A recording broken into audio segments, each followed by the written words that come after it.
आयुष्य हे बुद्धिबळाच्या पटासारखं असतं. कधी राजापुढे तर कधी प्यादापुढे असतं.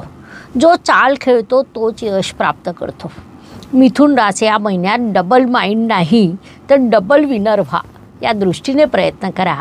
ही बाब मिथुन राशीच्या सर्व जातकांनी प्रामुख्याने लक्षात घ्यावी. भाग्य व शुभसंकेत या दृष्टीने विचार केला असता मिथुन जातकांसाठी हा महिना अनेक शुभसंकेतांनी भरलेला आहे.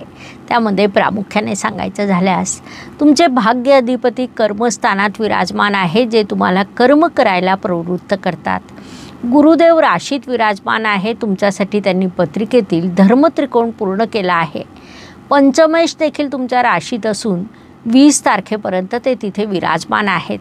असे अनेक शुभसंकेत या काळात तुमच्यासाठी निर्माण झालेले आहे.